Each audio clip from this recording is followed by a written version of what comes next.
Ja.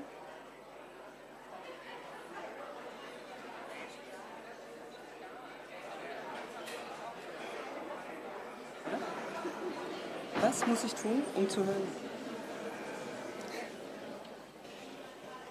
Liebe Gäste, jetzt geht das Mikrofon. Herzlich willkommen, laskavo prosimo. Ich möchte Sie herzlich bitten, Ihre Plätze einzunehmen, damit wir beginnen können. Vielen Dank.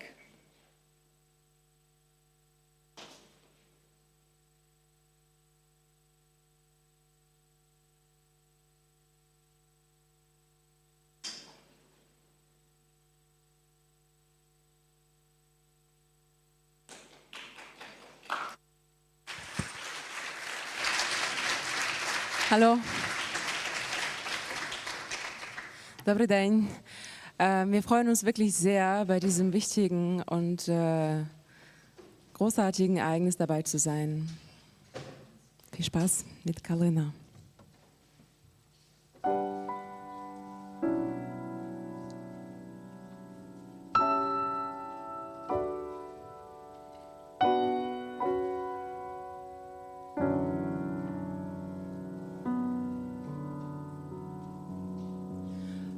Ой, у лозі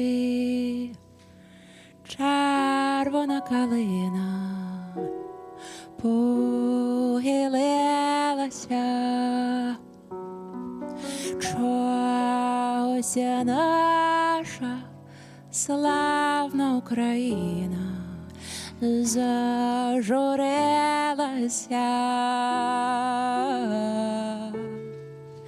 А ми тую червону калину підіймемо,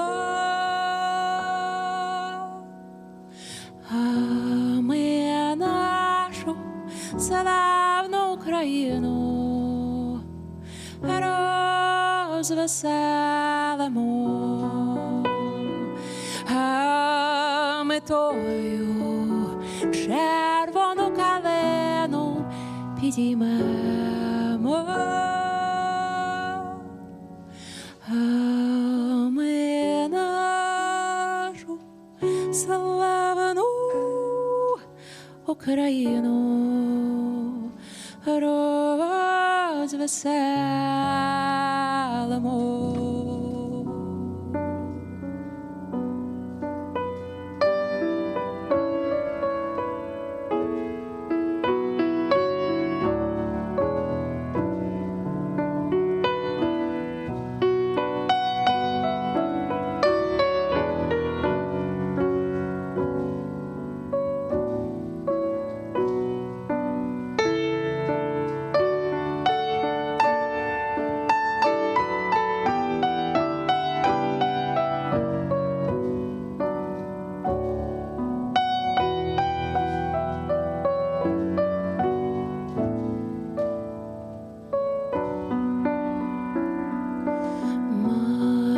Марширують наші добровольці у кривавий тан,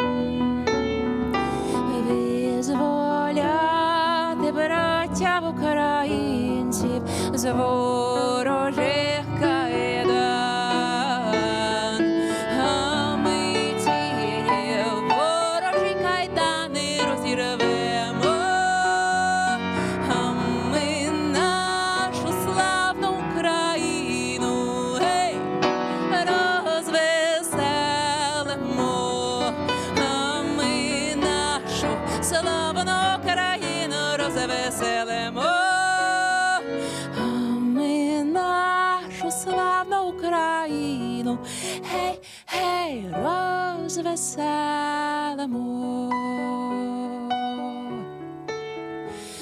Розвеселимо.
Thank you very, very much for so impressively performing this famous Ukrainian folk song, a song which speaks of a bush or tree, the Chervona kalina, native throughout Ukraine, and about its branches that hang low with sadness of what is happening to beloved Ukraine. We all indeed share the whole Ukrainian nation's hope that not only the plant's branches will be lifted up again, but also Ukraine as a free country and European nation. Szanowna Pani Poseł, Dubovenko, sehr geehrter Herr Generalsekretär Six, dear keynote speaker, Szanowna Pani Professor Hundorova, who is not present here in the lecture hall, but with us online as so many others, due to circumstances we sadly enough know of all. She can't come to us today. Dear panelists, dear colleagues from our partner institutions, dear colleagues from Viadrina, dear students, dear guests, ladies and gentlemen, I'm extremely honored to extend a warm welcome to all of you. It is an immense pleasure to see you all joining us here in the lecture hall and online from Canada to Ukraine in celebrating the opening of our Competence Network Interdisciplinary Ukrainian Studies, Frankfurt, Oder, Berlin, which we briefly call KIU. Well, as you all know, one of Viadrina's key mission as a European university is to promote successful communication and productive cooperation with our neighbors east of the river Oder. To this end, we maintain research and study programs, offer courses and public lectures, aiming to deepen our students' and our society's understanding of the history, politics, culture, economies of East Central and Eastern Europe. The need for such an understanding has been strong ever since, and it has become even stronger in the light of Russia's aggression against Ukraine and Europe. Our ambition is to take on the challenges that this poses to all of us.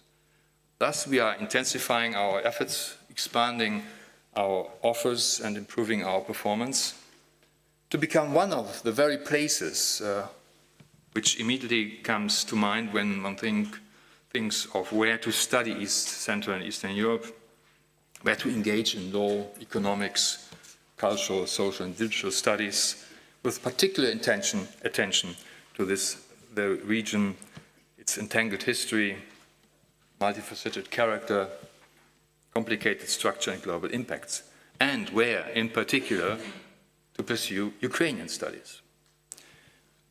We are very lucky and extremely grateful that after having been able to establish the Viadrina Center of Polish and Ukrainian Studies last year, today, only a few months later, we can be proud in opening another strong institutional structure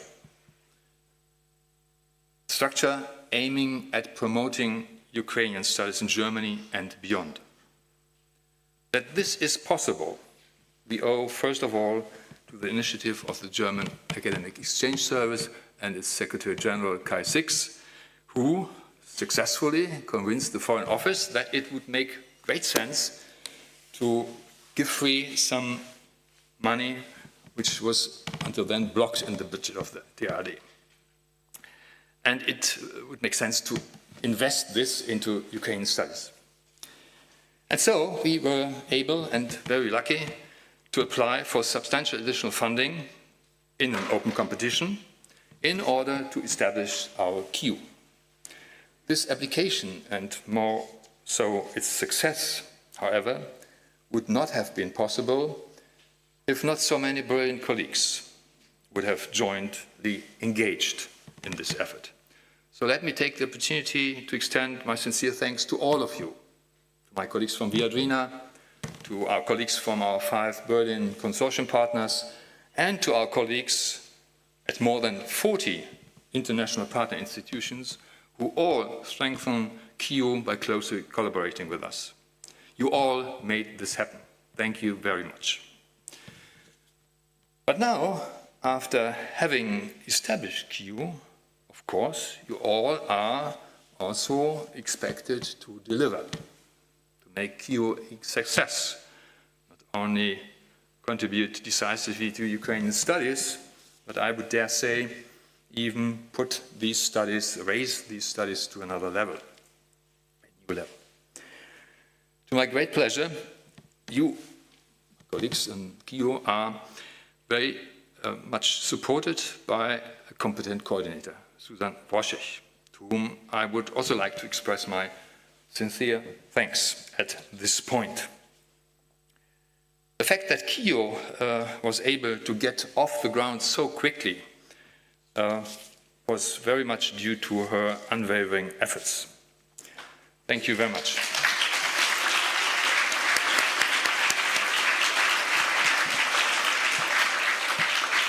Ladies and gentlemen, I'm very pleased to welcome you once again very warmly to an extraordinary afternoon and evening, full of inspiring encounters, exciting talks, stimulating discussions, and, as we already heard, wonderful music.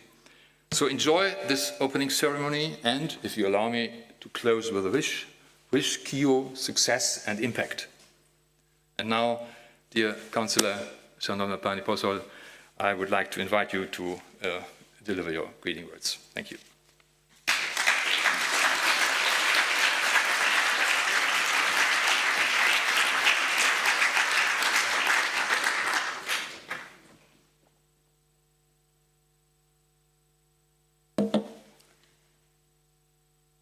Dear Mr. Dr. Mühle, dear Mr. Dr. Six, dear Mr. Hofreiter, ladies and gentlemen, on behalf of the Ambassador of Ukraine, Makeyev, who unfortunately could not be here today, I would like to congratulate everyone present on the opening of the Competence Network Interdisciplinary Ukrainian Studies, Frankfurt, Oder, Berlin. This is a long-awaited event for the academic community in Ukraine and Germany. More than a year ago, leading scientists, politicians, and public figures in the Federal Republic signed the Frankfurt Declaration and called for the need to strengthen Ukrainian expertise in Germany. This call was heard by the German Academic Exchange Service, for which we are sincerely grateful to DAAD. Thanks to its support, this network will provide research, teaching and knowledge exchange about Ukraine for 4 years. It will serve as a platform for interdisciplinary cooperation, bringing together scholars, students, policymakers, and civil society representatives to engage in discussions and find solutions to the challenges facing Ukraine. For decades, the Soviet Union, followed by the Russian Federation, imposed their narratives trying to erase the history of the Ukrainian people's statehood, cultural heritage, scientific and intellectual potential. The resilience of the Ukrainian people, who have been resisting Russian aggression for more than 2 years now, has shattered and continues to shatter the stereotypes of Russian propaganda. However, this work requires systematic and scientific approaches and experts in Ukrainian politics, science, economic, media, and civil society. Unfortunately, until now, there have been no institutions in Germany that would systematically train such specialists. Not to mention the acute shortage of not only experts but also translators for the Ukrainian language. Therefore, it is important that the network focuses on cooperation with Ukrainian partners. Collaboration with Ukrainian universities, research institutions, and civil society organizations will ensure that the results of the network's work are up to date and relevant to the real needs of today. By facilitating interdisciplinary research, teaching, and knowledge transfer, network will play a key role in shaping the discourse on Ukraine in Germany and beyond. This will be even more relevant given Ukraine's status as a candidate for accession to the European Union, and in connection with the post-war reconstruction of our country, in which Germany has declared its readiness to play an active role. I would like to express my sincere gratitude to many people and institutions who have worked tirelessly to make this network a reality. I am grateful for the great support of the German Academic Exchange Service, which made this project possible. My gratitude to the European University of Viadrina and its president, Dr. Mühle, to all the employees of this university who participated in the development of this project. Separately, I would like to thank those who participated in the implementation of this project, namely the Center for East European and International Studies, Humboldt University of Berlin, Free University of Berlin, the Berlin-Brandenburg Academy of Science and Humanities, and Wissenschaftskolleg zu Berlin. The intellectual synergy of this educational and scientific institution promises the success of this project. I wish that the creation of the Competence Network Interdisciplinary Ukrainian Studies, Frankfurt, Oder, Berlin, will become a new milestone in the development of Ukraine studies in Germany. Let this network become a center of in-depth research, fruitful interdisciplinary dialogue, and active cooperation between scientists, lecturers, and students, as well as a platform for spreading knowledge about Ukraine. Thank you for your attention.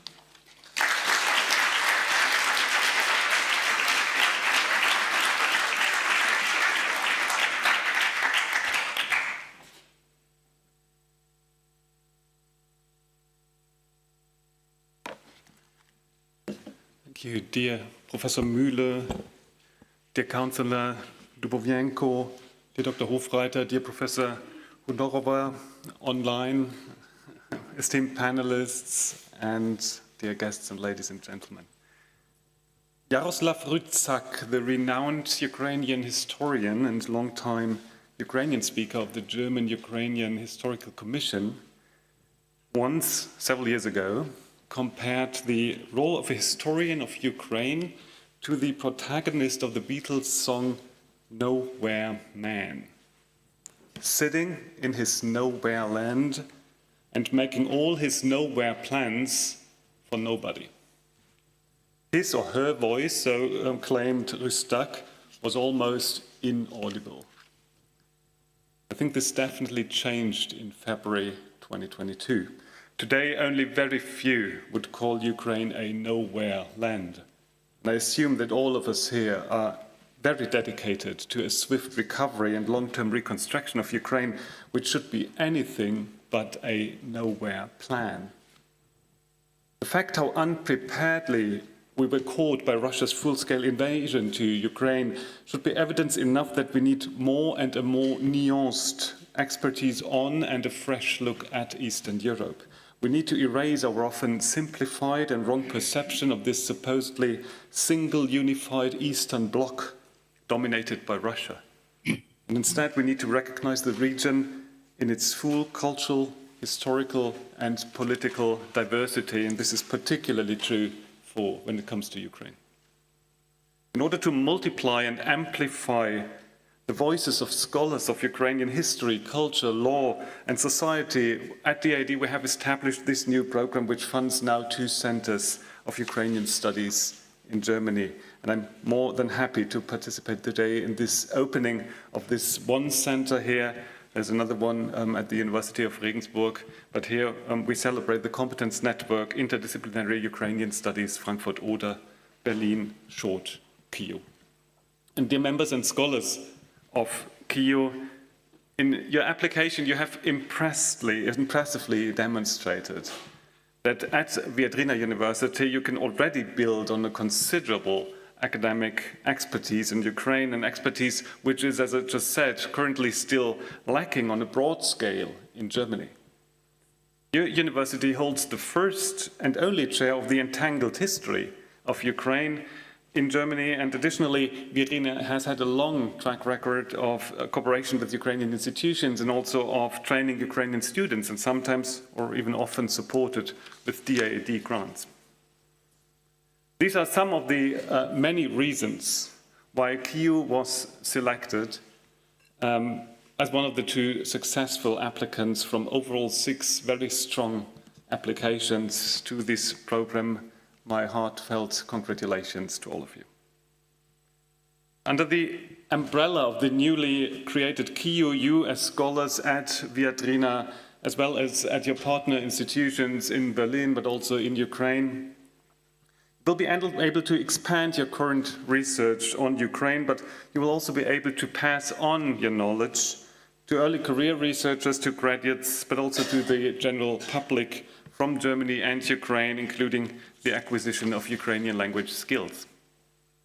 And at the end of this 4-year lasting funding period in 2028, we hope to see and have established KIU as an internationally connected and recognized center for expertise on Ukraine, which serves as a point of reference for scholars as well as for the civil society that erases existing blind spots on the once called nowhere land. I think we all do agree the reconstruction, the rebuilding of Ukraine will demand an internationally coordinated, cooperative effort. It will have to take place in all areas of public and private life, and it cannot wait until the end of the war. Instead, it is an ongoing process which already began when the first shells destroyed Ukrainian homes, schools, universities, and infrastructure, and nowadays even children's hospitals.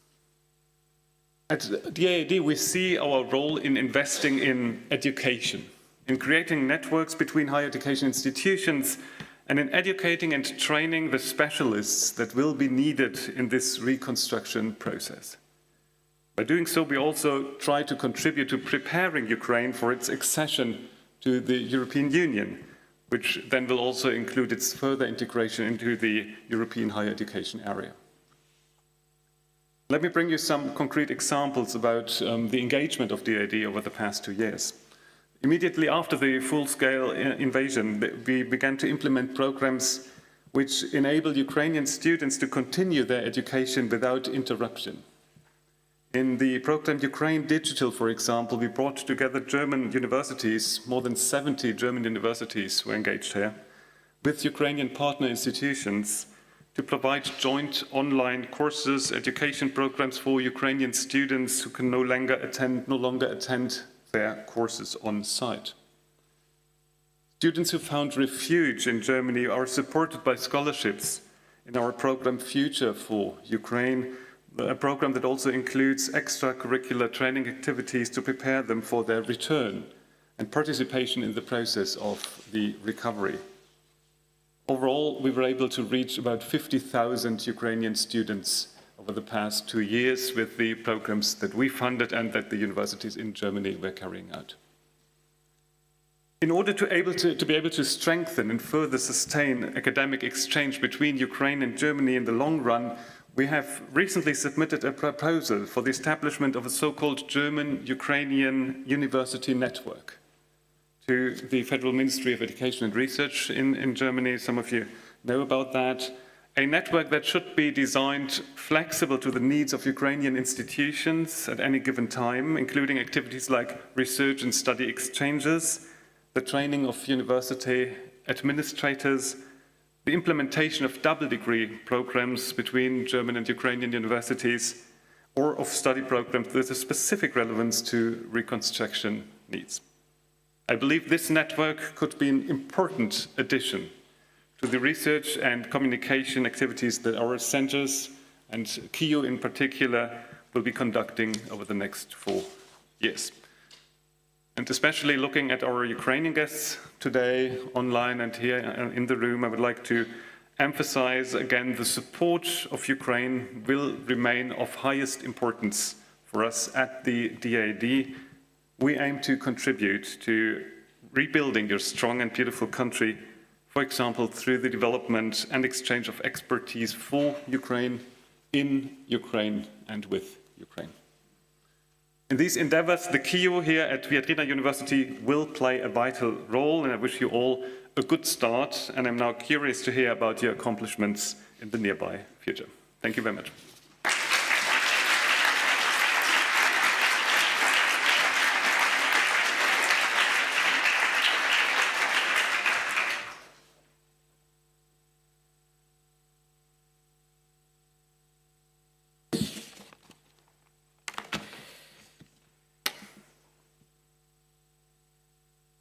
Dear colleagues, my name is Andrii Portnov. As you see, I have been teaching Ukrainian and East Central European history and culture at Viadrina since 2017.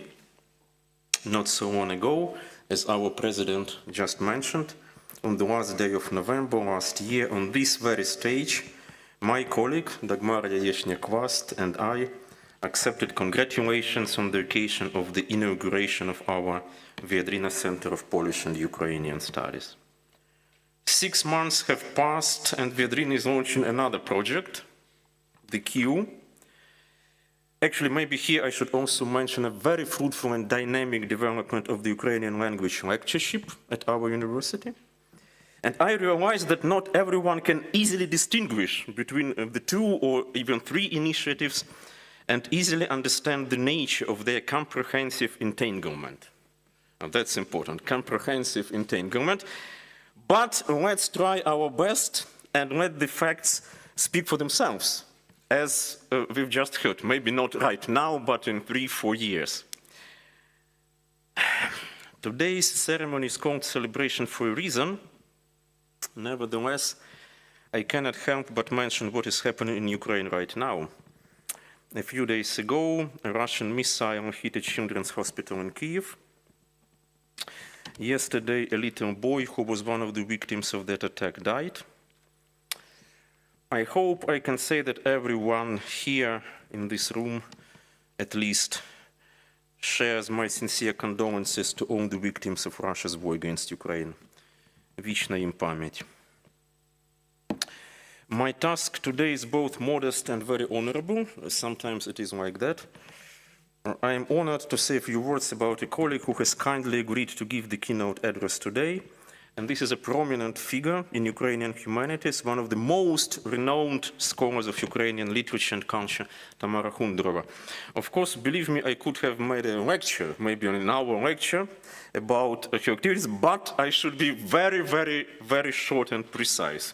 So, Professor Tamara Hundorova is the Principal Research Fellow at the Taras Shevchenko Institute of Literature at the National Academy of Sciences in Kyiv, and also Associate Fellow at Harvard Ukrainian Research Institute. It's a long-term partner of our Entangled History of Ukraine professorship, and the Dean of the Ukrainian Free University in Munich, also our partners and our guests by the opening of the VCPU. She is currently a visiting professor at Princeton University, and before Princeton, the map of Professor Hundorova's teaching and research activities includes various places in Canada, Germany, Australia, Japan, and many other countries. Any scholar is first and foremost his or her publications. Professor Hundorova has published a number of highly acclaimed and influential books, including, let me give you just some titles translated into English: Femina Melancholica, Sex and Culture in the Gender Utopia by Olga Kobylyanska, published 2002. Transit Culture, The Symptoms of Post-Colonial Trauma, 2013.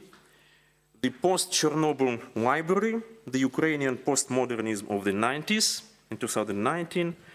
Tamara Hundorova also published other books, as well as more than 300 articles and chapters on modernism, postmodernism, feminism, post-colonial studies, and history of Ukrainian literature. I have decided to bring just one book with me, Professor Hundorova's newest monograph, maybe not the newest anymore, but at least the newest I have in my library. This one, I hope you could see it, also you, Tamara, that's the book about Lesya Ukrainka. A very important figure, as we all know, a prominent Ukrainian writer, but also essayist, philosopher, if you may say so, who spent some time in Germany, in Berlin, so actually in our area, and who also reflected a lot on German literature, on Hauptmann and other authors. So that's really like, Lesya Ukrainka is one of those figures that actually could bring Ukraine and Germany closer. And that's, of course, one of the tasks of the entire Viadrina activities. What is also important about this book, you see how this beautiful cover, so animals, yeah, and magic stuff.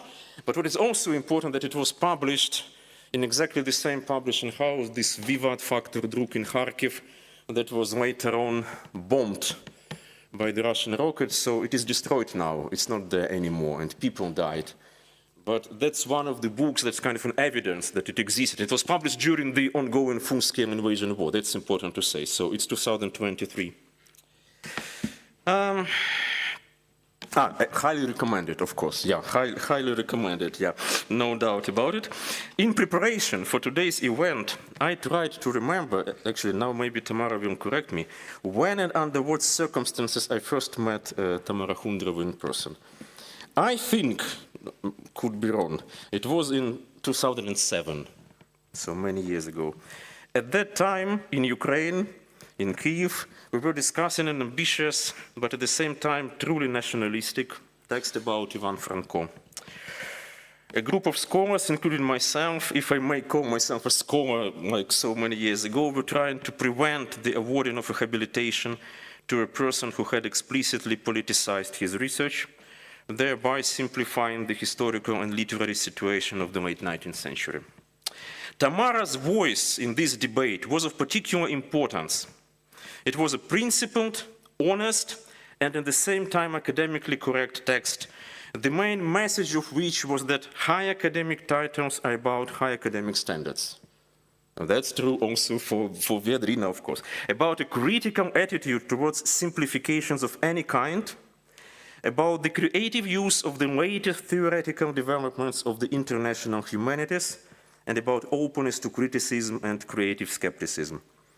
I have tried, and I'm still trying to learn these things, especially from the texts of Professor Hundorova. So I would like to take this opportunity to sincerely thank her for this teaching, and I'm really pleased to hand over to Pani Tamara. So, dear Pani Tamara, the floor is yours. Thank you very much.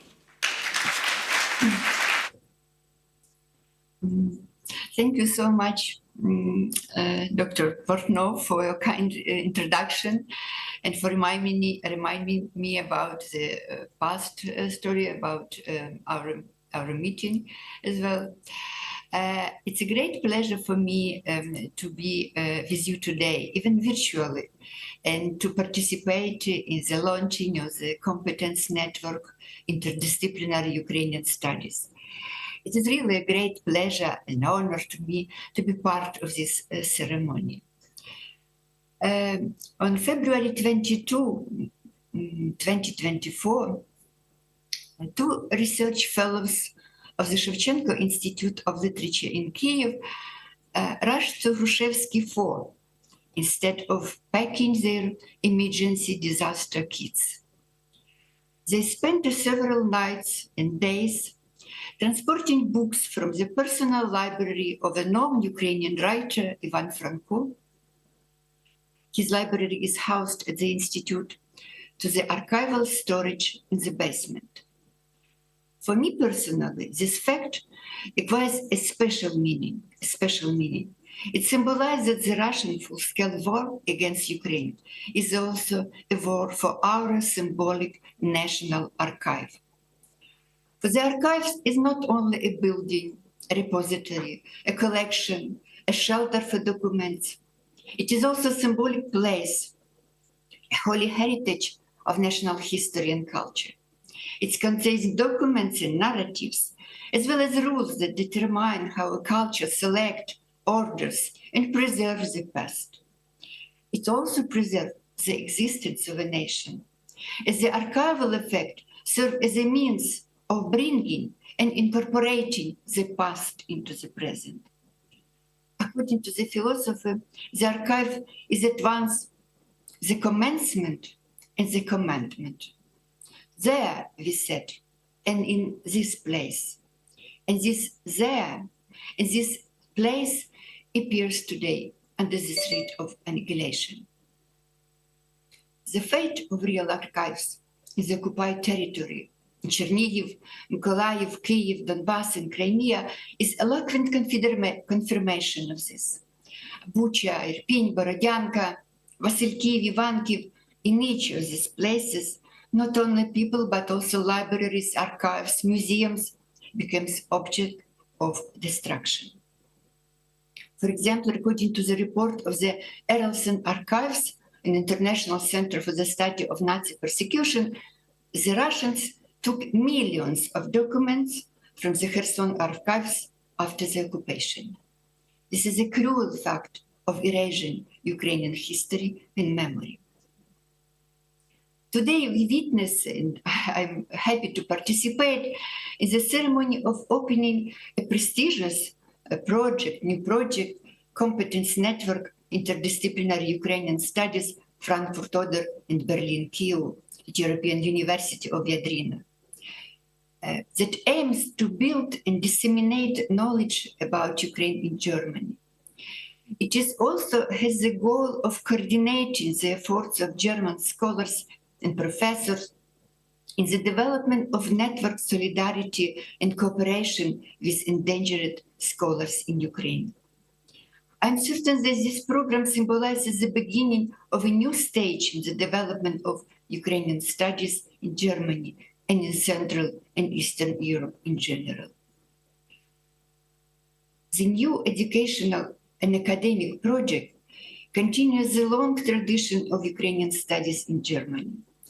In particular, I would like to mention the activities of the Ukrainian Scientific Institute, the Emigre Institution founded in Berlin in November 1926, on the initiative of Hetman Pavlo Skorobadsky and with the support of General Wilhelm Kroner, which functioned until 1945. There is also, I would like to mention, Ukrainian Free University, which has been operating in Munich since 1945. Among the professors and researchers who worked in this institution in close cooperation with their German colleagues and spread the knowledge about Ukraine in the German-speaking countries were Vyacheslav Lipinskiy, Dmytro Doroshenko, Ivan Mirchuk, Dmytro Chizhevsky, Volodymyr Starosольsky, Vadim Sherbakivsky, and many, many others. I also believe that a new program launched today is going to help new German scholars in Ukrainian studies to be born. The ongoing war in Ukraine significantly changes the field of Ukrainian studies, providing strict academic attitude with humanitarian solidarity. After all, many Ukrainian scholars and professors are, of course, enabled to work properly. Sometimes they hold lectures in the trenches and under the sound of rockets and gunfire. In May 2022, a photo of Uzhhorod professor Fedor Shandor, who teaches from the trenches on the front line, went viral, and he is not the only one. Professors and researchers and scholars in Ukraine feel the support and solidarity of their colleagues around the world and appreciate it very much. From my own experience, I can confess that at the beginning of Russian invasion, when I was forced to leave Kyiv, I found shelter at historical seminar in Ludwig Maximilians University in Munich. And later, together with my colleagues from Justus Liebig University in Gießen, I received a scholarship under Philipp Schwarz initiative of Alexander von Humboldt Stiftung. The support of my German colleagues enabled me to live and to work actively during a very difficult period of my life. I also would like to emphasize in general the importance of international cooperation and the development of Ukrainian studies in general. Today, the role of this conference, seminar, and project is particularly important in the struggle against plagiarism and corruption in Ukrainian academia. In Ukrainian studies in post-Soviet Ukraine, in general, eloquence were constructed as an international field. And I would like to mention the special role in this process that belongs to the International Association of Ukrainian Studies and Ukrainian Studies Congresses in the 1990s. These congresses united scholars from different regions of Ukraine, taking place in major cities such as Lviv, Kyiv, Donetsk, Kharkiv, Odessa, and Chernivtsi. They also connected to Ukrainians, as George Chevalier pointed out, the motherland and the diaspora. At the Congresses, perhaps for the first time after the collapse of the Soviet Union, Ukrainian scholars met and became acquainted with their Western colleagues. This initiated a radical change in post-Soviet methodology and symbolizes the birth of contemporary Ukrainian studies. Many scholars all over the world, I believe, who are engaged now in Ukrainian studies could say that they were initiated at the Congresses of Ukrainian Studies in the 1990s. Today, we can talk about the continuity of tradition, about the importance of knowledge in building a stable world peace, about the development and saving of national archives. The proclamation of the independence of Ukraine in 1991 opened a new page toward this vision. Ukraine has asserted its visibility and its objectivity in the world. The two revolutions, the Orange Revolution of 2004 and the Revolution of Dignity of 2013 and 2014, confirmed the choice of Ukrainians on the path of democracy in European integration, in their break as well with so-called post-Soviet world. The Russian-Ukrainian war made decommunization a vital issue. It would have been impossible without the formation of a new historical consciousness and the revision of national history and culture. A new, I would call it anti-colonial archive, began to emerge during the independence period. It is sufficient to recall the fate of Ukraine and the Russian Empire, the destruction of an entire generation of national cultural figures in the Great Purge of 1930s, the persecution of dissidents in the 1960s and 70s, to understand that the creation of such an archive becomes an imperative task. In new narratives of national history concerning the fate of Ukraine within the Russian Empire and the Soviet Union, Ukrainian-Polish relations, Ukrainian European context, as well as such traumatic phenomena of the past history as the Holodomor and Holocaust, Babin Yar, the history of UNPA, and the Chernobyl disaster. All of them become part of this anti-colonial archive. It is not surprising that decolonization becomes a key word in Ukraine after February 24, 2022. This word, still unknown to most Ukrainians, turned out to be the most appropriative for the current geocultural and political situation in Ukraine. At the same time, decolonization takes on a special meaning. It is primarily correlates with decommunization, the liberation from ideological narratives, symbol and sign of the Soviet past, which have a distinctly imperial character. However, decolonization is not Ukrainians' only problem. It is a part of the transformation of the Western, if we are talking about scholarship, it's a part of the Western academic sphere as such, which has traditionally been dominated by Russian studies and the historiographical and cultural models formed within it. Today, the issue of decolonization took to be a challenge for the humanities. It requires the elimination of the institutional hierarchy and the monopoly of knowledge within academia. It leads to a discovery of the role of the other Slavic languages and literature that have been marginalized for a long time, as well as to transformation of area studies, usually called post-Soviet studies that generalized the historical peculiarity of different nations and different traditions within this space. Decolonization also means the launching of new positions, introduction of comparative studies, and in general, return to the basic principle of scholarly pursuit, rereading text and reanalyzing narratives.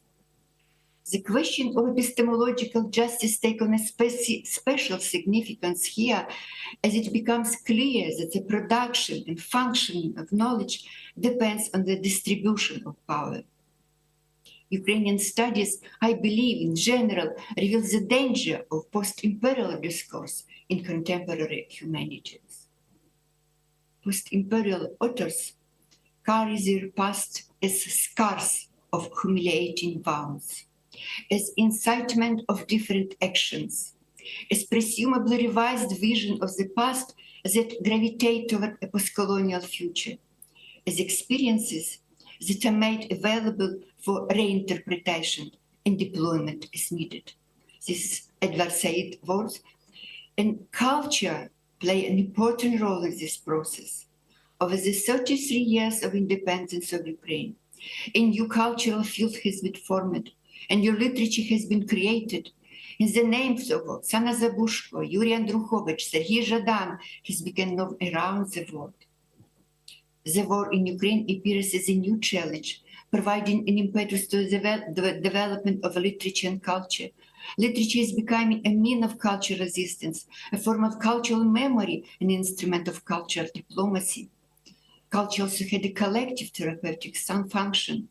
Suffice it to say that the Ministry of Culture of Ukraine, from the beginning of this war, has launched the online program Poetry of the Free People, Поезія вільних людей, where anyone can post his or her poem about personal experience or feeling in time of the ongoing war. The slogan of this campaign is, "Our poetry is a weapon, inspiring those who hold real weapons." As of today, 36,410 poems have been posted on this site. All these poems became a part of a war archive. An archive of this sort is also been created by the artists themselves. For example, the Ukrainian War Archives, a digital platform that collects and stores various materials related to contemporary war in Ukraine. It documents the civilian resistance against the Russian army, the evidence of destruction, violence and crimes, the reality of everyday life of Ukrainians during the war, in evacuation, in refugee camps, etc. The motto of this archives is creating a foundation for truth and justice. This are not only emotional testimony, but also documents that record the moods, ideals, desires, and values of various and civilian, refugee and displaced person, resident of towns and villages, memories and diaries of children and adults. All of this is a part of now our national archives.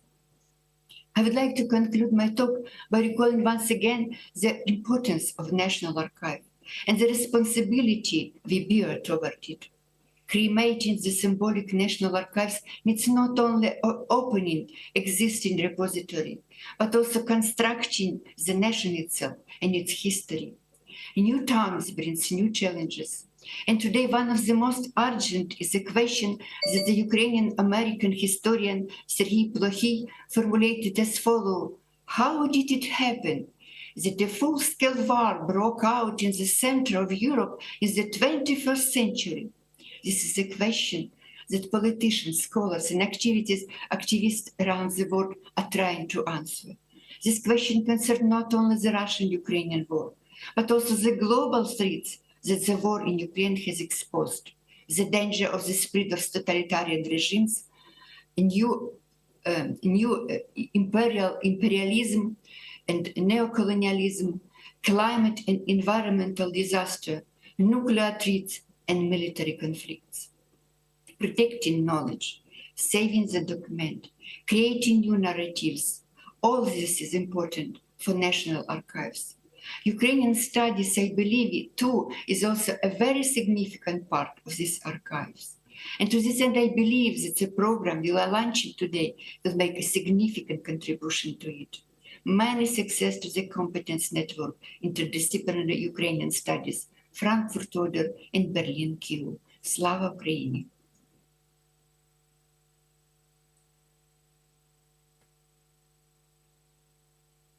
Thank you for your attention.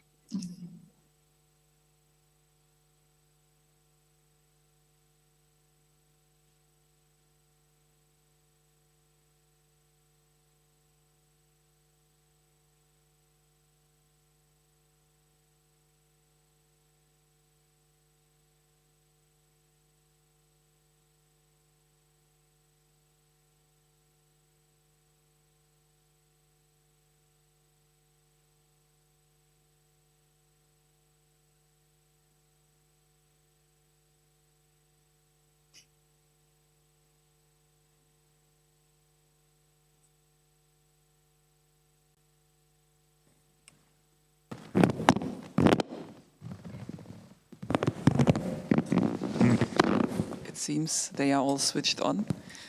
Good evening. My name is Gesine Dornbluth. I'm a freelance journalist from Berlin, specialized in Eastern Europe. We will train a little bit with the microphones. I hope it will work better then. I'm very honored to moderate this panel discussion with 6 distinguished guests. And we heard already that this KIU project during the next 4 years has to deliver, as Professor Mühle said. So we hope to help you in the following 60 minutes with some recommendations and ideas and thoughts how this project might be filled with life and good ideas. I would like to introduce our speakers. First of all, Professor Michailo Winnicki online. He is a professor of sociology at the National University of Kyiv-Mohyla Academy, and also he went into politics. He is Deputy Minister of Education and Science of Ukraine. Welcome, Mr. Winnicki.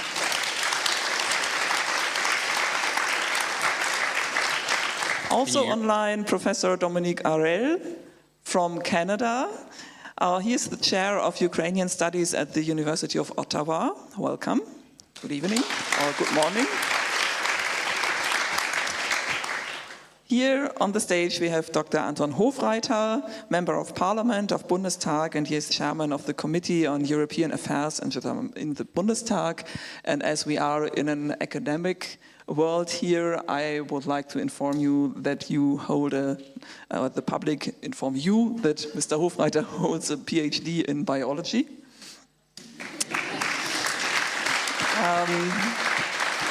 Next to me, Professor Gwendolyn Sasse, director of ZOiS, all of you know it, Center for East European and International Studies in Berlin. Welcome. Professor Ulrich Schmidt from Switzerland. He is professor at the East European Studies University of St. Gallen. Welcome. And last but not least, Katerina Stecevich from Bundeszentrale für politische Bildung. This is a federal public authority providing information on political issues for all people in Germany, and she is head of the project group Central, Eastern and Southeastern Europe. Good evening. Welcome. So we have an hour. We are many of us here on the panel and online. This is why I ask you to be, please, precise and short, and don't take it personal if I interrupt you. This is my job today. We will focus on the questions: what is needed most to fill the wide gaps and to support the Ukrainian self-determination?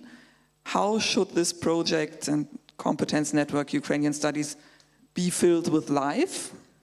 How can we make it a success story? What are the challenges?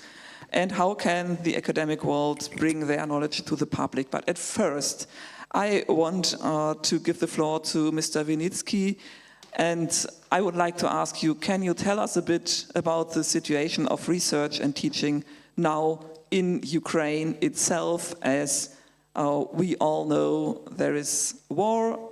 The recent horrifying attacks on Ukrainian cities have showed again that no one is safe, that even if you are hundreds of kilometers away from the front line, you are not safe. So what is the academic reality in Ukraine in times of war? Well, thank you very much for having me. I'll say a couple of words to that, and I also have some other things that I wanted to say about the Ukrainian Studies project that we are today launching. In terms of the academic landscape of Ukraine, we are very often, perhaps in an academic environment, more informed than the average citizen, but Ukraine is a large country, and I need to remind people of that often, which means that we have very strong regional disparities. So in the academic context, if we're looking at online education and a great deal of hardship in places like Kharkiv and Dnipro, Zaporizhia, Mykolaiv, Odessa, Kyiv to a large extent, and even more so when we're talking about Lviv and Ivano-Frankivsk and Ternopil, Chernivtsi, Uzhhorod, these areas are much safer, and obviously online education continues, offline education continues, offline research is ongoing. In other words, life goes on. And I think that this is a very important aspect to understand, that Ukraine is in a scenario of obviously difficulty because of war. At the same time, I think that we will, the word resilience has become legendary and synonymous with Ukrainians over the last 2 years. And I think that that's something that, in fact, I wanted to make a short contribution on this, that I think is worth studying in the context of Ukrainian studies. Today we heard a great deal from our colleague from DAAD, and I'm very grateful that he was talking about things like networks between higher education institutions and integration into European higher education area and more broadly into the European Union. These terms, when we talk about integration, are horizontal, and they subsume a certain amount of mutuality and equal contribution. And I'd like to urge people who are part of the Ukrainian studies effort to think in terms of this mutuality, because I think Ukraine today has a great deal to offer. We ask, obviously, for support in short term, and we're grateful for all the help that is being provided, both military and financial and diplomatic and political, but we are not just receivers, and we are, in fact, providers. And since February 2022, I think we have demonstrated a unique kind of resilience, and myself as someone who is who's educated in sociology and who's interested in sociology, I think that an incredible social cohesion, which to a large extent is surprising, surprising technical innovation also. So in my current role as Deputy Minister responsible for higher education, I'm particularly conscious of what's happening at the moment in terms of a leapfrog effect that Ukraine is currently demonstrating in terms of education. And whereas EU integration and networking, et cetera, is a process that often nudges us in the direction of following Western examples, institutional mimicking, or at least I would say institutional isomorphism, is something that I think we need to perhaps think twice about. I'm conscious of the fact that Ukrainians have stopped the military advance of a massive Russian army. This was done by a highly educated population whose educational system is often brutally criticized. But yet, this highly imperfect educational system basically generated a society that dumbfounded the world. So clearly not everything is wrong with Ukraine. And that does not mean that the Ukrainians' educational system, as with any other thing that is institutional in Ukraine, does not need reform and transformation. But our method cannot devolve into a kind of a cargo cult. And so we have much to offer, and not just to take. Ukrainian studies are an area that the Ukrainian state, the Ukrainian government, and the Ministry of Education specifically support vigorously. And in this respect, we're not just about language and history, nor are these Ukrainian studies, should they be, only about applied research aimed at contributing to reform and reconstruction, which we've heard a lot about today. But Ukrainian studies are also about understanding and learning from the unique social phenomenon that today's Ukraine is, not necessarily in the shadow of post-Soviet or post-communist paradigms, or even in the frame of decolonized area studies, Ukraine is poorly understood. And I basically would like to invite you to not just help, and I can't say that I must constantly accentuate that we are grateful for all assistance offered, but also we have much to offer. And so I ask you to learn, and I encourage you that the Ukrainian studies effort should be about learning and understanding Ukraine better. Thank you. One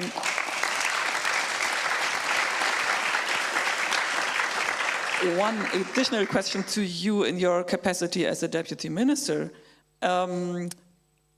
What are the priorities? You are, of course, in favor and you are supporting, as you said, Ukrainian studies, but on the other hand, Ukraine needs a specialist in IT technologies, specialists in military technologies, developers of drones, etc., etc., etc.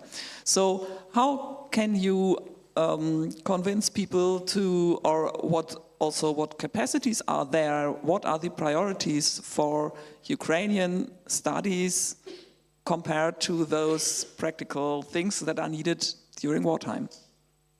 I think the answer to that question is that we need to be expanding everything that has to do with Ukraine needs to be expanding both in a short-term and a longer-term environment.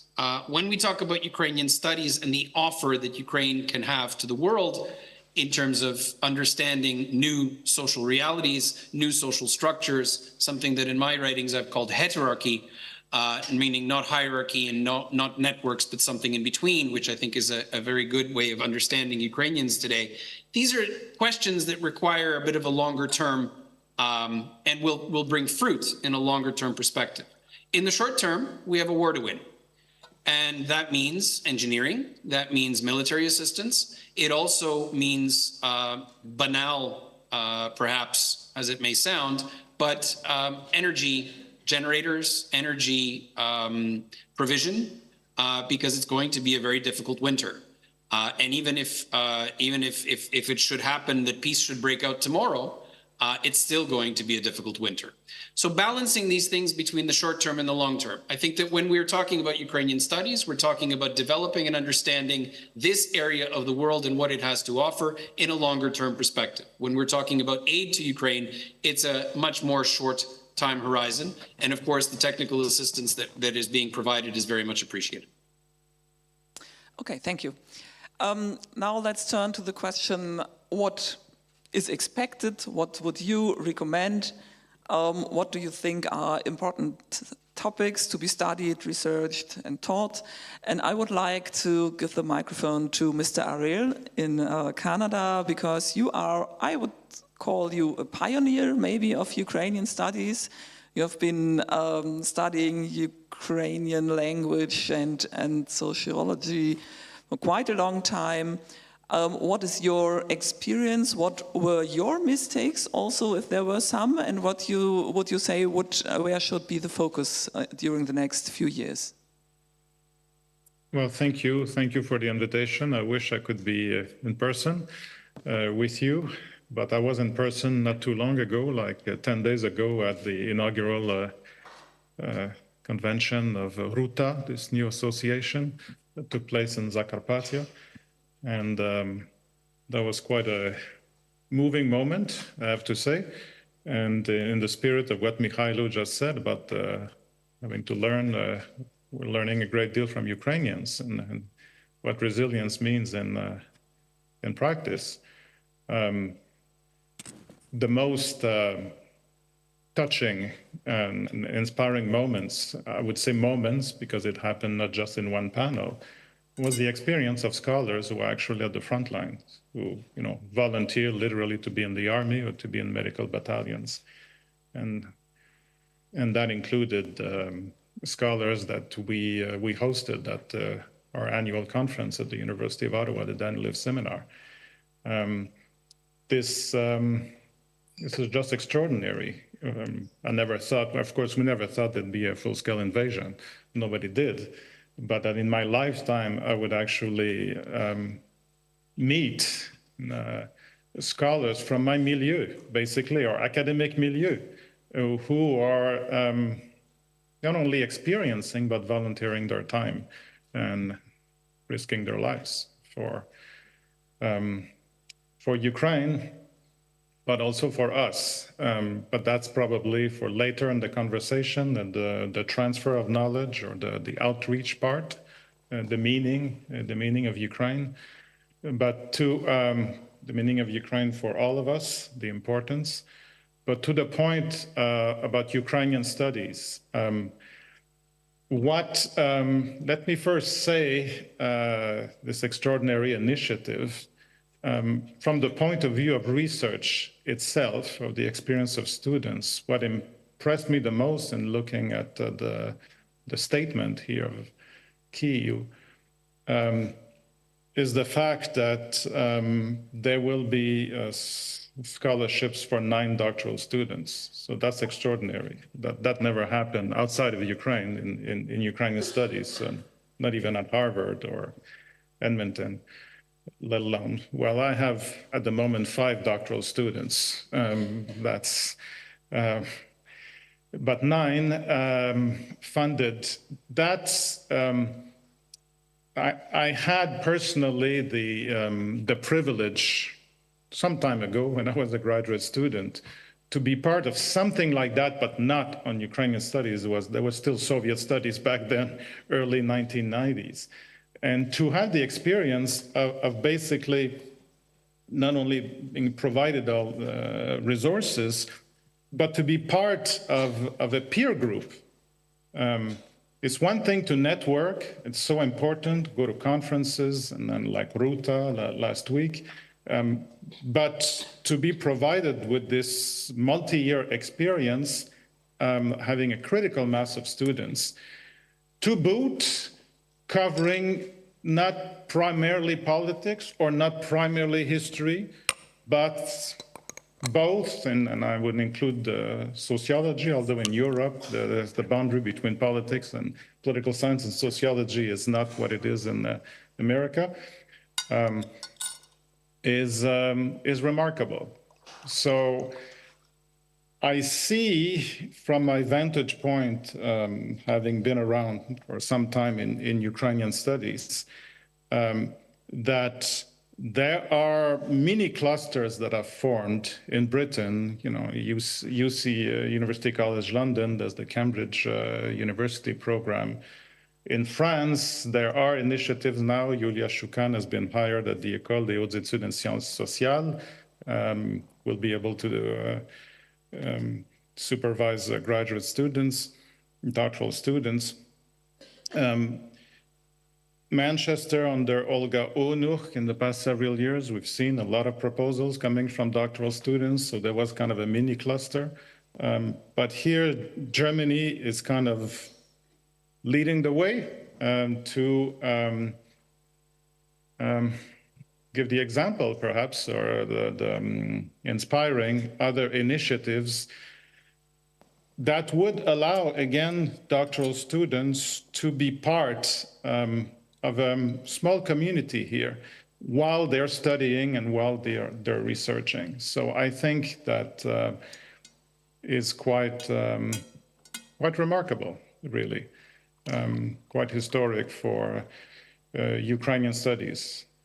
Maybe there's other things I would like to say, but I suppose I need to give the mic to my colleagues. Yeah, we will come back to you later as we will talk about challenges and about transfer of knowledge. So, Gwendolyn, Sasse, we have been talking a lot already today about the need of networking and the different clusters and the benefit of exchange. But if it comes to the topics, what can be researched? I know that you, for example, had a project some years ago about some field studies also in occupied territories and sociological research about attitudes of people there. This is something what has become extremely difficult. So what would you say, where should be the focus if we talk about subjects?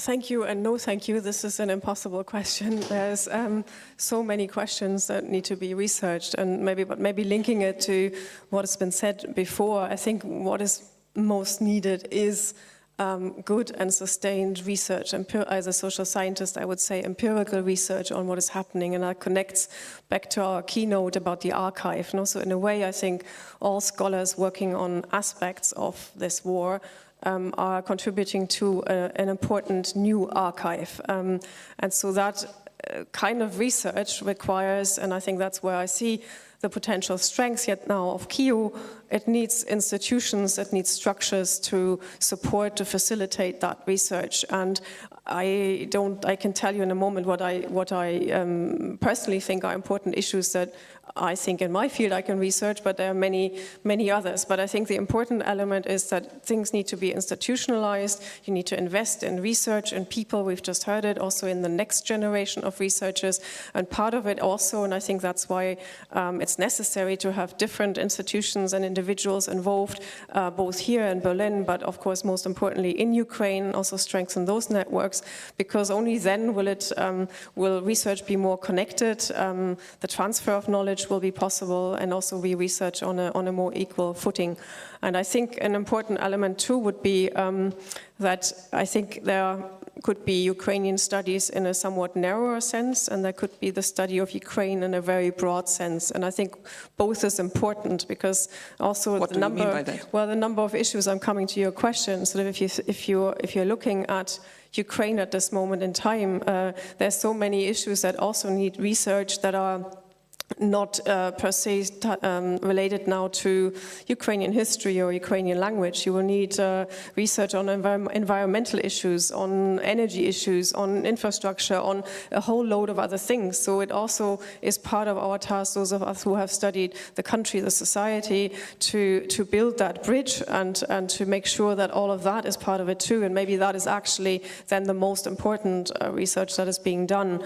If I had to now pick something, and I pick kind of from my own expertise or area, I think what is happening, and Mihailo has also talked a little bit about it already, is to look at a society obviously also before war, and that means before 2014, but also now. I mean, how does a society react, but also shape developments during a war, and what carefully, not predicting, but also analyzing trends in society that will be there for some time to come, and what that also might mean for the future. And this is about resilience, is also about a lot of other things we can see and we can still study now. So I think I would also put the emphasis on a society in war times, but connecting it to before and a little bit to what comes after. You mentioned previous research. Yes, there are some things obviously that you can't research now. There's you cannot, and definitely not me, maybe locally I can't judge, can't access occupied territories, but that doesn't per se mean that the whole topic is off the research agenda. And there are also obviously territories that are deoccupied, and you can gain knowledge that way. You can also study what Russia says and does about the regions, calling them new regions. So you can gain some understanding even of what looks like a big black hole that can't be researched. And kind of going some years back, obviously I also wasn't possible to do fieldwork on the ground, but also in cooperations you could in Donbass at that point get a sense of societal moods and changes over time. But I also have to say that these are times where all research of that kind, and in general empirical research on the now, struggles with access issues, but also often with how to implement research, or if we have the data, how to interpret it. Because even an opinion poll now done in the whole of Ukraine or the territories not occupied by Russia, I think there are questions we may only really know what people thought, how they answered some years to come. So I think it's part of this discussion about what's possible to also connect Ukrainian studies with other fields, but also transparent discussions about what can and cannot be done in terms of research. Mr. Schmidt, if we talk about literature, philology, cultural history, what would you say? Where should the focus be? what is needed most? Well, first of all, I would say we shouldn't just cancel Russian studies as an academic discipline, but of course we need to broaden our focus because so far, very often, we have been very Russo-centric, and within that Russo-centrism, we have also focused on the two capitals, Moscow and Petersburg. If we look now at the development of Slavic studies in terms of literature, we have a lack of the most elementary handbooks. So there is no history of Ukrainian literature. We are working now on several projects about Ukrainian history, the history of Ukrainian literature. And this is, of course, something that cannot just be worked upon within a closed Ukrainian national space. We have to look all the time towards Poland, towards Russia. I give you one example. One of the most famous Ukrainian realist writers, Panas Mirny, he never disclosed his pseudonym when he published his works, mostly also abroad in Austria, because he had a brilliant career in the Tsarist Empire. And I think these are dilemmata that we have to address.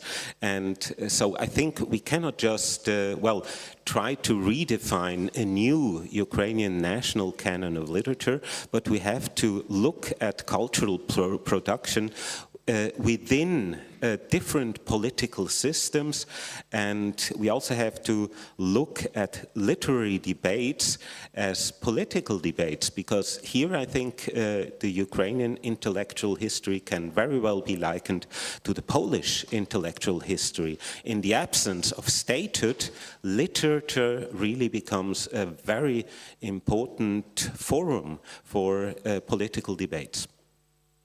Thank you. So, it's really basic things, systemic research, handbooks, and so on, which leads me to the question to you, Mr. Hofreiter. As a politician, of course, you depend on input also from the academic world.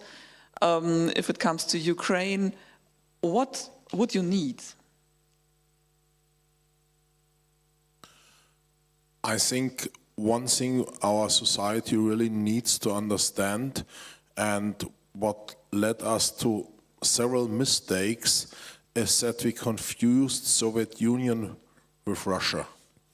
And we never, for too long, we not realized that there are a lot of countries in between, that we have Ukraine, that we have Belarus, and this confusion led to a lot of, to several very typical mistakes we had in politics. For example, I so often heard when it comes to help Ukraine against the full-scale invasion, we can never again, after the Second World War, send German tanks against Russia.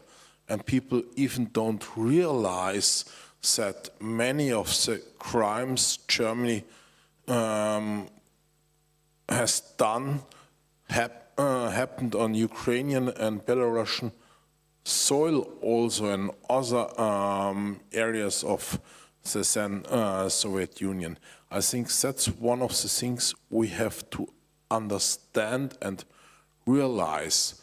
And then I think there are very, which maybe not for Ukrainian studies, but then Ukraine needs a lot of very specific things. For example, we need new technologies for demining. It's because Ukraine, when I hopefully in some time has won this war, will be the country with most mines on its soil, and with classic techniques, it takes, I don't know, 50, 60, 70, 80 years to demine the soil. So we really need other techniques who are much, much faster to bring two very different examples. And then what we also need is, I think, understanding how to deal better with a society which in many parts is traumatized by a war. I, for example, hope that after the end of the war, Ukraine fastly became a member of the European Union, but then we have a society where many, many people individually traumatized by war, but I think also the society itself is in a kind of way traumatized by war. How do we deal with it that we really can help people to deal in as, and sometimes maybe it's not possible because the things were too horrible, people survived, but how to deal best with it? I think that there also a lot of research has been done and then implemented.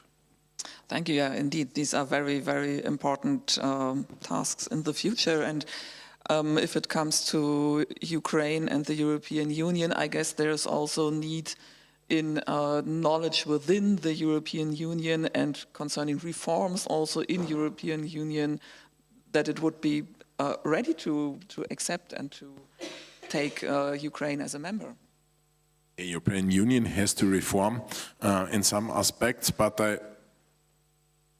I don't like it when it's always too heavily emphasized that European has to reform before we can enlarge, because it's too easily then used as an excuse not to enlarge, because we have to do some reforms, but first of all, we have to enlarge.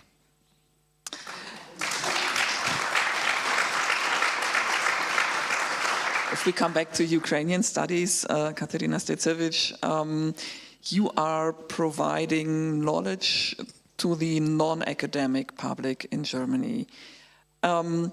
What would you say, where are the biggest knowledge gaps? Mr. Hofreiter mentioned that people don't distinguish between Soviet Union and Russia, but certainly your experience is much bigger. Yeah, it's absolutely true. Firstly, I would like to thank you for this invitation and for this great initiative, KIU.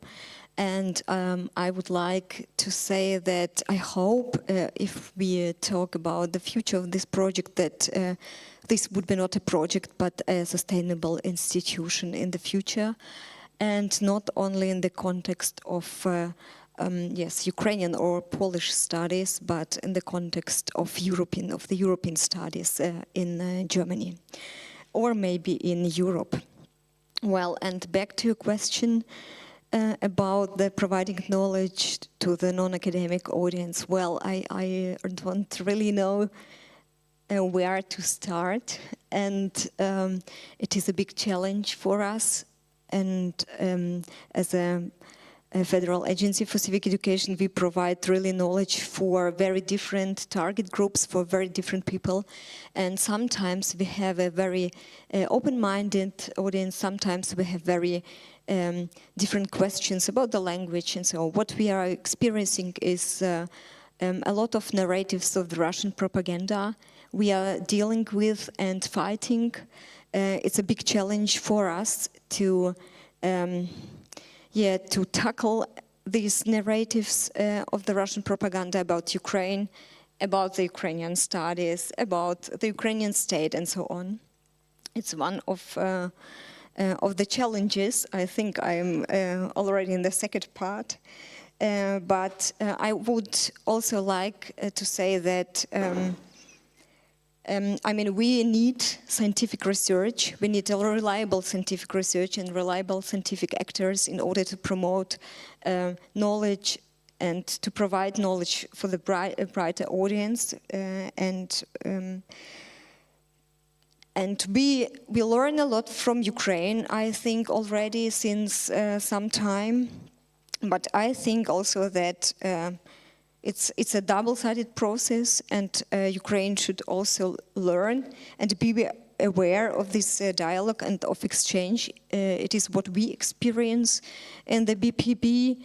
that we can't invite male or diverse people to our projects, and I think the dialogue should be provided also from the Ukrainian sides, not only for female participants, but for male and diverse participants, in order to exchange ideas, to exchange project. Yes, and I think we are now experiencing or seeing also the taking of the responsibility of the Western world, so-called Western world, in order to learn also and to support Ukraine. But there are many voids and many gaps and many ways to go.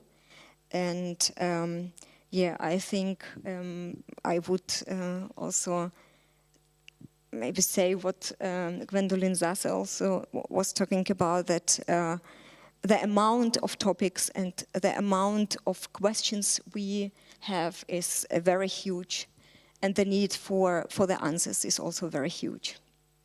So I would like to forward your remark about the problems getting male or diverse experts from Ukraine but bring them to Germany and out of the country. I would like to forward this to Mr. Winitsky. And by the way, if you want to comment somebody else, give me a sign. It's not like I ask you and one after the other. Please, we can also have a conversation. Mr. Winitsky,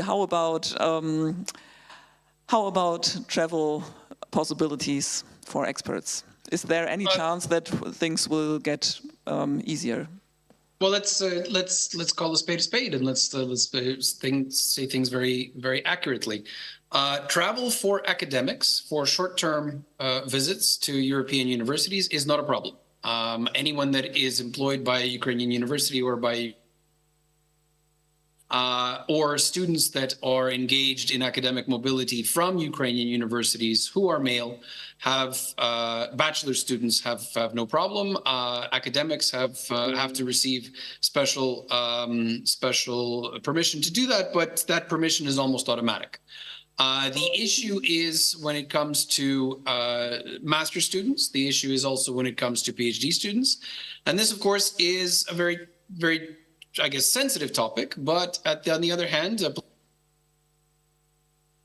ask our European friends to understand us from a perspective of what I said in my previous intervention, and that is we have a war to win, and we need our best brains at home, and it doesn't matter if we're talking about males or females, but people that are in the age group of 25 plus are not necessarily going to be mobilized tomorrow into a fighting position.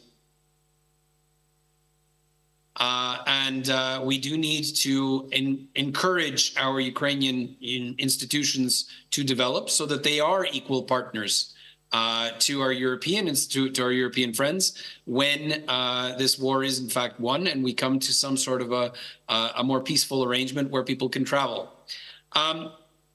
I do want to say and respond, if I may, also to one of the things that was said by a colleague in the panel today, and that was to comparative type research, meaning comparing the history of Ukraine to Poland, to comparing to other areas. I think that one of the messages and one of the things that I'm so excited about when it comes to this KIU initiative is that we are in fact talking about Ukrainian studies. And that means a recognition of a certain uniqueness of the Ukrainian experience that is poorly understood in the West. Now, I've had many discussions with Dominique Arel, who encourages me exceptionalist, in other words, to de-emphasize perhaps Ukrainian exceptionalism. But I think that one of the things that we have demonstrated in the last 2.5 years is a certain amount of exceptionalism.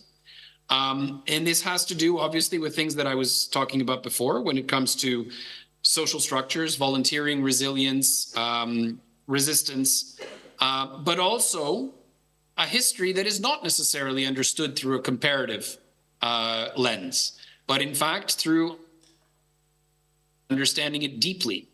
Finally, I'm very pleased that the KIU initiative is an interdisciplinary initiative, because I think that one of the things that we forget about is the uniqueness of the Ukrainian experience for non-social scientists. Ukraine is a unique environmental context.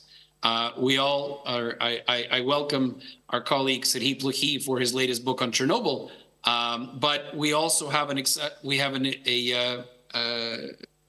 as was mentioned, and a context of Kakhovka and climate change that is going to result from the disappearance of a massive inland lake and a disappearance of irrigation systems that were in place for decades. So I encourage you to look at Ukraine from the perspective of Ukraine and from what it can offer and the uniqueness of Ukraine. And we on our side will do our best to try to bring the best brains to you, but also please understand that those brains are very much required at home. Thank you, Katerina Stetsevich. Do you want to answer, react shortly? Yes. And Mr. Schmidt, do you want to react to the exceptionalism? Yes, it is understandable, thank you, that Ukraine is in a very hard condition now. And it is understandable that Russia destroys culture and science minute by minute. We saw it yesterday or the day before. We see it every day. But I think that knowledge is not a static category. And knowledge is not a category which can stay somewhere. And I think knowledge and science need exchange. And I think that Ukraine, from my perspective, should not only think how to keep the brains, but also how to attract the brains, how to provide them mobility and to attract in order to stay in Ukraine and to make politics, very attractive politics, to stay in Ukraine and to work in Ukraine, as we've heard that Ukraine is a very unique platform for very different research and for research of the global challenges, yes. That's why I think it would be much more better to have a possibility to have an exchange in science, to talk to other scientists, and to collect experiences. And it is impossible to make it on the one place anymore. Certainly, Ukraine has been, since the full-scale invasion, in a very exceptional situation. And I think we all can clearly see that. But on the other hand, I have to contradict you here, Michael. I think academically and intellectually we would lose a lot if we would confine ourselves to work on Ukraine from a Ukrainian viewpoint. Of course, I think Ukrainian studies have to be out there, and I very much welcome this initiative. I think it is of tantamount importance. But on the other hand, I think also Andrii Portnov has a professorship of entangled history of Ukraine. And I think that is probably the most challenging and most interesting part about Ukrainian history. I still remember when Yaroslav Hrytsak, one of the leading historians in Ukraine, came out in the 90s with the first Ukrainian language history of independent Ukraine. And in the preface, he stated very clearly, there is one thing that we need to say about Ukrainian history. It is normal. It is a normal history, and it can be compared to other histories. And maybe I'm entitled to such a statement as a Swiss citizen. Switzerland, as you may know, has been called by Mussolini as an error on the European map. And I think every country is special in its own way, and every country is normal in its own way. I would like to invite Mr. Arel, yes, and Gwendolyn Sasse also to contribute to this discussion. But I would like to add before one more question I have on my list here. This is about self-censorship and taboos and narrowing the discourse, the academic discourse, because this is something that is that evolves, I think, naturally in a situation of war, and it's a big danger. It should not happen. So this just as another input, and please, Mr. Arel. Yeah, to Mikhailo's point, I think it's a matter of an angle. I don't think we really disagree. I won't put words in his mouth in terms of, or rather, thoughts in his brain in terms of what he really means by exceptionalism. We're living an extraordinary moment in Ukrainian studies in the world, but in Ukrainian studies, and that Ukraine is literally at the epicenter now of international security of the world since 2022. In that extraordinary situation, when we learn from Ukraine, there are extraordinary things happening in Ukraine. So we talked about the resilience, the strength of civil society. There are precisely phenomenon here that we don't fully understand that needs to be really studied to make us better understand precisely civil society, democracy in the 21st century in these very unsettling conditions that we're living in. In that sense, so historically, we've learned a great deal from the Spanish experience, Latin American experience, African decolonization. All of these experiences kind of made us social scientists better understand a lot of fundamental phenomena. Ukraine is now that one of these terrains or areas of the world where we are asking ourselves fundamental questions, and the Ukrainian experience is providing answers, or should be, is providing answers, although of course, we need a lot of research to get the answers. That's the exceptionalism. Not that Ukraine is just completely on its own and then there's the rest of the world, but that Ukraine basically matters to us. Certainly, there is the NATO now summit in Washington as we speak, right? And this notion that the war of aggressions in Ukraine, the full-scale invasion, matters to us. At least in the West. We won't get into the discussion about the global South, but at least in the West, there is this notion that it matters to us. So what happens inside Ukraine also matters to us. And I mentioned democracy and civil society. These are, in that sense, we're learning from Ukraine, not just as one about many, many cases of transition to democracy and so forth. We're not there anymore. And we're doing that just to, I don't think anybody disagrees, but that was a main point made by Mikhailo, that when we talk about Ukrainian studies, it's not Western Ukrainian studies trying to help Ukraine. Ukrainian studies is Ukraine and the West and the rest of the world. And I can tell you, just empirically speaking, since we've been doing the Danliv seminar for nearly 20 years now. It is about 50-50. 50% of scholars, graduate students, young scholars, more established scholars, were born in Ukraine or in a diminished fashion, second generation, a bit like Mikhailo, born in Canada of Ukrainian parents. And that's been kind of the equilibrium. The difference now is that there's more of it. There's more research. There's more interest in the West, and the research done in Ukraine is qualitatively on a different level, has grown tremendously in the past 5-10 years.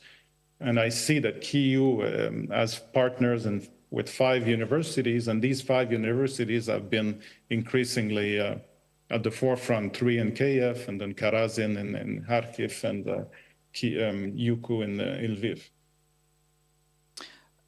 Gwendolyn Sasse, I would like to repeat my question about narrowing of the discourse and taboo topics. Am I nevertheless allowed to pick up the uniqueness point as well? And then I come back to that. Because as scholars, I think many of us get a little nervous about the uniqueness, but it's obviously the case, as we just heard as well. I mean, this war and what's happening in Ukraine is clearly exceptional. But I think if we think even sort of before the full-scale invasion, or even now, for us to really, I mean, based on research to grasp what is special, we need to, we come at it with a comparative reference point. No? For example, I've studied public opinion for a long time in Ukraine to really appreciate that before the full-scale invasion, there were extraordinarily high numbers of support for democracy as a system, even through, for example, the pandemic, if we think about a different crisis and not the war. So if I didn't also compare that and have research at hand to appreciate that there's something happening which already needs, and it's not an easy explanation actually, then we wouldn't actually see that there's something special going on. If we don't look at how high public support was for a kind of, in a way, one could say, an unusual combination of institutions, or not even institutions, trust high in the army for a long time, president mostly, and then often in third place or around that, volunteers. So not even civil society organization, but volunteers. So without comparing that to other societies, we would miss what needs explaining, no? And what tells us a lot about what's going on right now as well. So I think I would come at this that there are special things happening, but we can only really grasp them, I think, in that context, and that also comes from outside. In terms of the taboo topics, I mean, if I refer to my own research, I don't currently in the communications see that I can't sort of talk about certain parts of the research. I could see that, and I don't know yet how I would react, if I can see in public opinion research I'm still doing, if there in fact were very clear trends that this war cannot be won, or we want territorial concessions. But at the moment my task has mostly been to say that this is not happening yet, and the trends in public opinion are a lot more nuanced and need to be differentiated, and you need to dig a little deeper than in a wider political or societal discourse it is often the case. So at the moment I think it's more that corrective. I can see, but that's not really my own field, so I wouldn't necessarily feel that that's the one that I have to talk about now. But war is clearly, and there again, I think Ukraine is not specific, so sometimes it also helps to say what is not unique about that. The height of a war is not the time where you tell the history of your country in a particularly nuanced and non-linear way. So to me, somebody sitting safe and very far from a war, that seems logical. But there will be other times when that debate opens up again. It's not exactly sort of my field and the debate I think I'm the main voice in, but that's clearly, you can notice that, and you can also widen it and the use of, you can see, and that is hard to maybe at the moment counter or replace, but I again personally wouldn't want to really counter or replace the trend, but basically using in every context the word decolonial, or talking also now in Ukraine a lot about civilization. These are clearly also difficult, complicated, and partly also tainted words. If we think of civilization, then that is the discourse now. I can study it, I can also talk about it, but actually having kind of a more, I think, more long-term reflective discussion about that will probably happen at a later stage. But I don't think that's, for me, that's not a complete taboo, but I can see that at some point the debate needs to open again more on these issues. We do not have too much time left. There is one thing I want to talk to you. We have to talk about it. This is transfer of knowledge. But before, I want to ask you, it was mentioned that the role of the Ukrainian immigrants was quite positive for Ukrainian studies. And now we have millions of Ukrainian refugees all over Europe and also in other countries. So what do you think? I don't know. Feel free to answer. I don't know who wants to answer. What should be done for these people?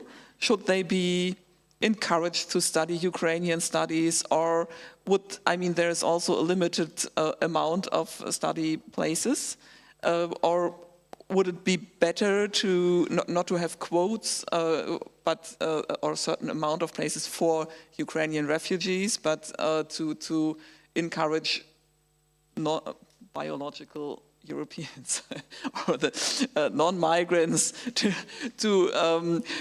to talk about and to study Ukrainian and so on. So is this an issue? Is this something you think about? Who wants to answer? I'm not sure if it's a good idea to encourage Ukrainian refugees in Western Europe to go for Ukrainian studies. I think we do also have an opportunity here to get an outside perspective on Ukraine.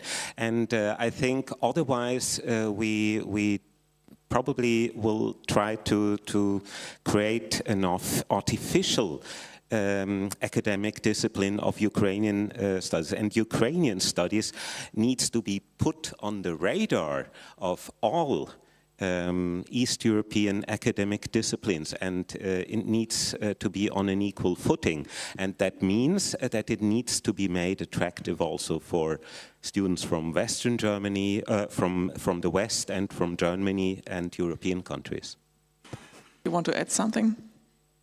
Me? Yes. Well, okay. I think that the Ukrainian refugees are not the Ukrainian refugees. It's a picture of the whole Ukrainian society. There are people who have very different knowledge, very different experience, and I think it's a question to the politics how to include this experience and this knowledge without any desubjectivation of Ukraine, of the people, of the refugees from Ukraine, and without assigning certain roles for the refugees, but not only for the Ukrainian refugees, but for all the refugees in Germany, and not assigning the roles like, election campaign instrument or Arbeitskraft, the working objects. I think we should ask them and include their knowledge and their experience in the sustainable systems, in the sustainable institutions. So if we come to the last point, transfer of knowledge, I would like to come back to Mr. Arel, as you are the veteran of Ukrainian studies. Any recommendations? What does work? Well, I understand transfer of knowledge here as outreach. So leaving kind of the ivory tower of academia and basically sharing our expertise to a broader audience. That's my understanding of transfer. That's what I meant. Great. Something seminal happened in 2022. Not that didn't happen before, but I think Tamara Hundorova in her talk talked about the Orange Revolution, 2004, Maidan, the Revolution of Dignity, 2014. And of course, Ukraine ended up being at the forefront, of international agenda for a time being. And then I think after 2014, Ukraine entered kind of popular culture. There was perhaps less confusion between Ukraine and Russia in movies and so forth. But on the whole, these experiences, and then the war in 2014, were seen as, well, it's distance, it's in the east, it's between Russians and Ukrainians, and it doesn't ultimately matters all that much to us. I'm talking general public, certainly politicians. That has changed in 2022, and Ukraine is at the center, at least in Europe, in North America. And it has changed, meaning there's a much greater demand from media, but also generally in society, for information about Ukraine. And that's our duty, I think. It's part of our mission or vocation, as Max Weber used to say in this country, to go beyond our research destined to be read by experts at conferences and peers and so forth, and find ways to speak to a greater audience. And in this day and age of constantly evolving technology, that means also social media, and something that I'm personally much less able to do. So we leave that to younger generations. But in my point here is that in training younger scholars, such as is with this KIU initiative, there is that component. There's an equilibrium here. Of course, you have first and foremost to do serious research, but find ways to speak, to find your niche in the outer world, to speak about Ukraine, to speak about what you know about Ukraine, to make it more understandable. As long, that'll be my final point, I see time is very short, as long as there's university support, so I would assume there will be university support of Viadrina. Unfortunately, in other universities, that kind of initiative is frowned upon. I won't name names or experiences, but I have colleagues who have done exceptional work, totally unacknowledged by their own university, because of course it takes time and puts a strain on what we do. So that's the new reality. Ukraine is at the center of at least the Western world, and we collectively have this mission and to accomplish while, of course, doing the research. Thank you. And so my last question goes to Mr. Hofreiter. So we have a wonderful setting here for the next 4 years. We spoke about several things that should be done, that must be done, about the need of networking, and about possibilities to give the knowledge to a broader audience, but there are certainly people like those ones in front of this building with the blue flags, with white doves on it, who call themselves for peace, Friedensfreunde. You won't reach them with knowledge. What can politics do? What politicians do? How can you deal with those parts of society who are not reachable with facts and knowledge? First of all, as long as the people accept our laws, everybody can demonstrate in our country, because it's a very free country.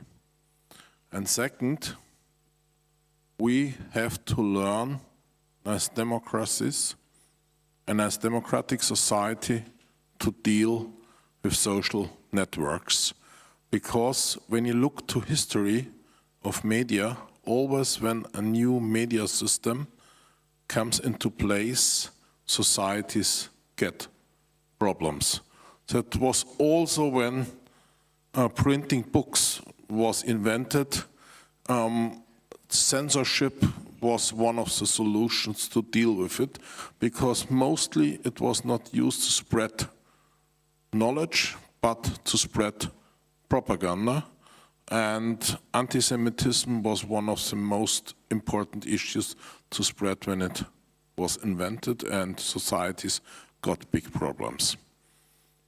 So we have to deal with social networks, because these people are mostly captured by propaganda and are not able anymore to see the world as I think all people here inside this room see the world, and as I probably think the world really is.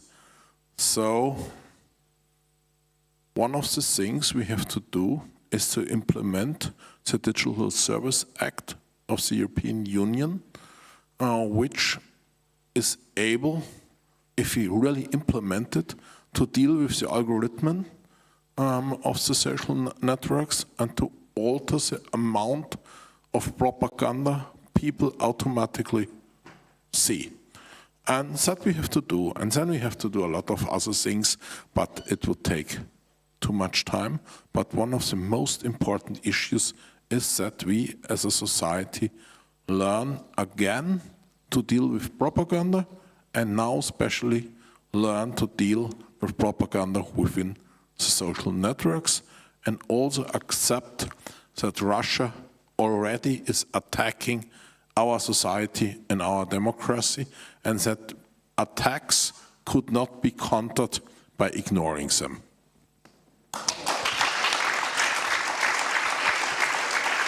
Thank you so much. So there will be no last words because we still have one more speaker, Mrs. Worschech. And thank you very much for to our online guests also, to greetings to Ukraine, to Canada, and have a nice evening. Thank you.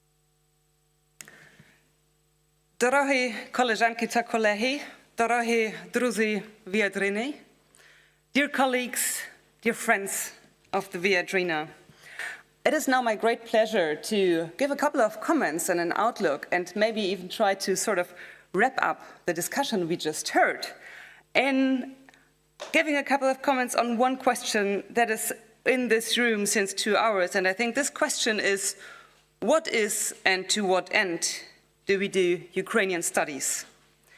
So when launching new fields of study, of research, when launching new professorships, this quote, what is and to what end do we study this or that, is a popular approach to outlining the content and the relevance of a particular academic subject. Friedrich Schiller used it in his inaugural lecture to describe his idea of universal history. Max Weber used the same wording to describe the founding principles of an emerging science called sociology. I dare say, however, that this question is far more complex in relation to our topic today, as we are not discussing the principles, task, and structure of a single, albeit complex discipline, but of a subject-oriented and necessarily interdisciplinary field of research, a field whose relevance and scope, I would argue, goes far beyond the most obvious topic. So the question is, what is and to what end do we study Ukrainian studies at Viadrina? So first, what is Ukrainian studies? We may frame our subject of Ukrainian studies in classical terms of area studies first, as both broadening and deepening our knowledge about Ukraine's complex history, Ukrainian arts and literature, Ukrainian language, all that is urgently needed in all our European societies. And this is particularly true in Germany, where both politics and society ignored Ukraine's centuries-long struggle for independence and dignity for a long time. We ignored the words of the Ukrainian poet Lesia Ukrainka, dating back more than 100 years, when she warned, "Whoever frees himself will remain free, but whoever tries to free someone else takes him into captivity." We should learn about her words. We ignored the highly entangled histories of Ukrainian, Yiddish, Belarusian, Polish, Tatar, Baltic, Moldovan history, to name but a few, that are entangled in terms of culture, of state, and of violence, as we know, for example, from Timothy Snyder's book on the Bloodlands. And we should learn about that. We also ignored the wonderful small letter Y. This is an I with 2 dots, and it is unique in the Ukrainian alphabet, standing both for a wonderful and unique language and for Ukraine's rich cultural and its physical perseverance since centuries and until today. And we should learn about the Y. We ignored the depth and beauty of Ukrainian folk poetry and music, which we also heard today and which touched us. And we should let ourselves be enchanted by it quite more often. So learning about Ukraine, its culture, its history, the impressive dissidents from Ukraine broadens our horizons and helps us to understand what is at stake for all of us in Europe, if Russia is allowed to continue its murderous campaign of destruction against Ukraine. Knowledge and empathy will help us to support Ukraine. Therefore, famous Ukrainian studies centers, such as, for example, the Harvard Ukrainian Research Institute, and I admit this is somehow a sort of role model for the KIU as well. These institutes have a clear focus on history, language and literature, classical Ukrainistic, as we call it in German, and I wouldn't dare to doubt the relevance of this very triad of Ukrainistic. It is in the heart of the Ukrainistic itself. But however, I believe that there is much more that we have to explore and to learn, not only about Ukraine, and of course with Ukraine, but also on and beyond Ukraine. And this relates a little bit to the question of Ukraine's exceptionalism, which I absolutely underline here. So in the social sciences, one crucial question in doing research is, what is the case a case of? And that question addresses both the ambition to analyze the case in depth and in all its details, but also to be able to generalize in order to describe and understand more general phenomena. And I am convinced that asking that question, what is Ukraine a case of, will provide us with a plethora of insights into processes, dynamics, and causal relationships that are relevant and decisive for contemporary studies on Europe and global issues as well. We can learn about complex and ambivalent state building through protest, through social movement, civic activism, and conflict in situations which predominantly rigid institutions or even amidst a full-scale war. We can learn about vulnerability and resilience, what was mentioned here a couple of times, for example, of economic structures also, of supply chains, of invention and innovation in market situation under extreme stress and again, amidst a full-scale war. We can learn about the implementation of reforms, we heard that as well, with the aim of a rapid EU accession, taking into account the Polish and Baltic experiences of such an accession process. And here at Viadrina, we have been talking about that and doing research about that since many years already. And we need to learn and understand more about how to enforce international law and establish justice when a terrible aggressor state, namely Russia, sits in the very body of what was created for securing justice and peace. And when this state itself is the greatest threat to peace and justice in the world today. Against the backdrop of these many learning ambitions and necessities, we have a lot of work to do and many challenges ahead of us. But fortunately, we at Viadrina and the Berlin institutions of the KIU will not be alone in this.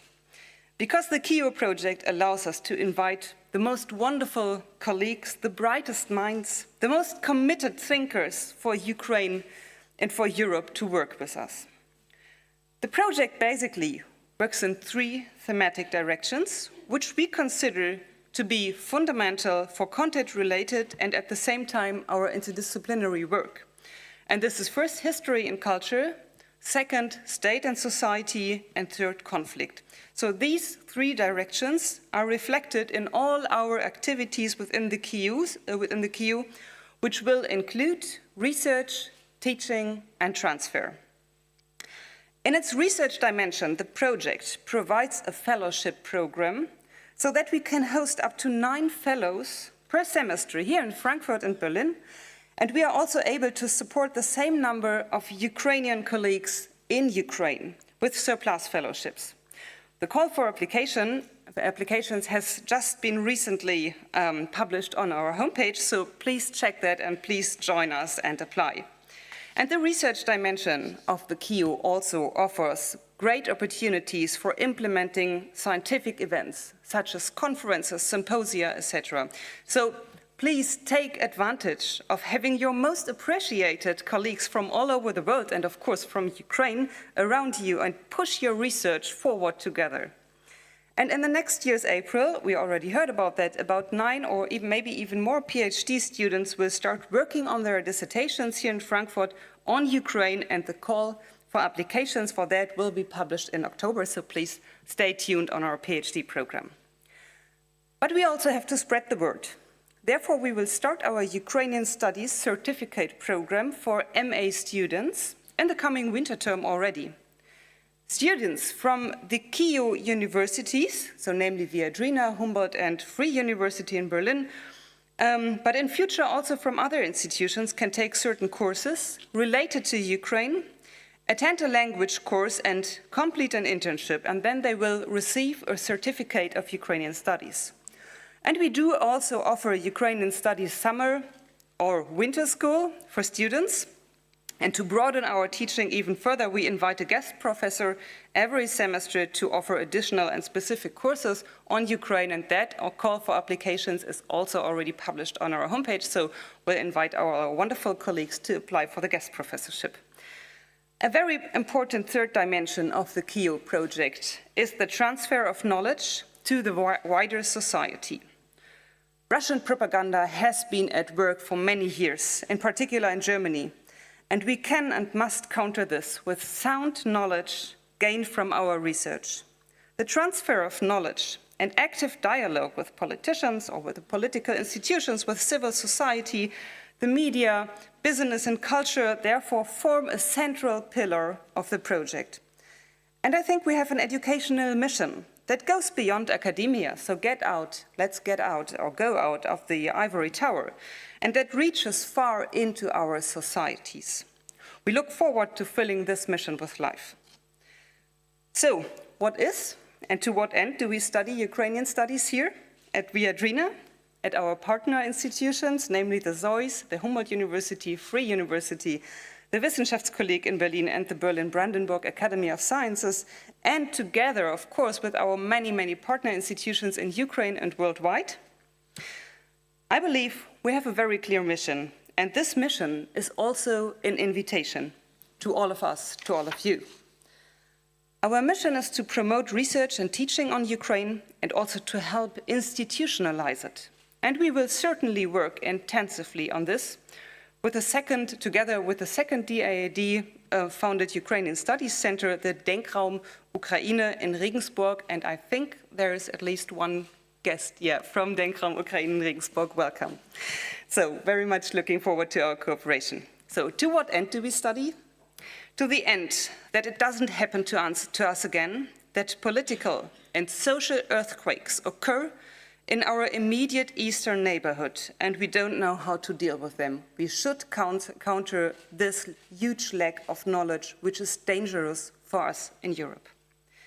And that is why I would like to invite you all to take the advantage of the large opportunities offered by the KIU. The KIU project is simply what we make of it. It offers numerous opportunities for cooperation, for projects, for joint publications and conferences, and we can all fill this with life. The KIU is an enabling structure. It can enable us to bring Ukrainian studies on a new level, to foster it and to strengthen it. The KIU is not a predetermined project, but it invites you and us to realize the Ukraine-related projects that we dreamed of, or those projects that we perhaps even did not know that we are dreaming of. So to what end do we pursue Ukrainian studies? I hope that it will not be an end, but a beginning again and again, beyond the 4 years of the DAAD funding, of many, many projects with wonderful, smart colleagues worldwide to learn and to study together for a common European-Ukrainian future. You are cordially invited by and to the KIU. Thank you, Дякую, Slava Ukraini.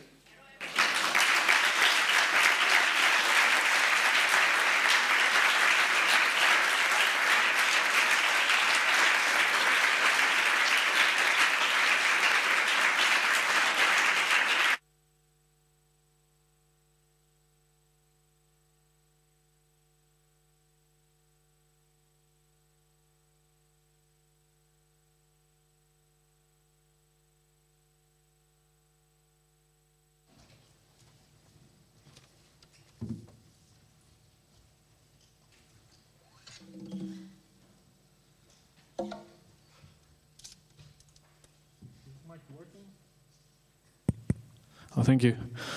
First of all, thank you for the very interesting discussion. It was interesting to listen to many of those thoughts about Ukraine, about what to learn about Ukraine, and what it can offer to people from around the world, like in terms of like enrichment of knowledge. So, as a musician, I would strongly suggest to learn Ukrainian folklore as it's has its uniqueness, and it's really known for the specific techniques of vocal, probably. So as I was raised in the village and with my grandmother, so I listened to a lot of like Ukrainian folk singing at some point. And as I was trained and as a classical musician and later a jazz musician, later on I reopened for myself that music. So I would like to play for you two arrangements of Ukrainian folk songs. One is called Ishli Chumaki, with the voice of very known Ukrainian folk singer Dominique Arel, which I'll play for you. And the second one is Kalina и Malina. It's from, I think, 18th century folk song about the death of a Cossack soldier, which still remains actual nowadays.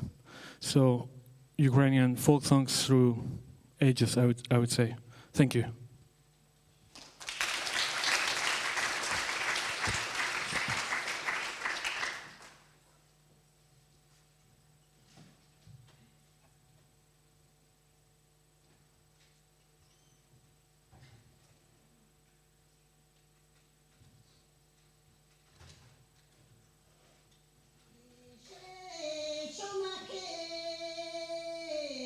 Чотири года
closing words are me.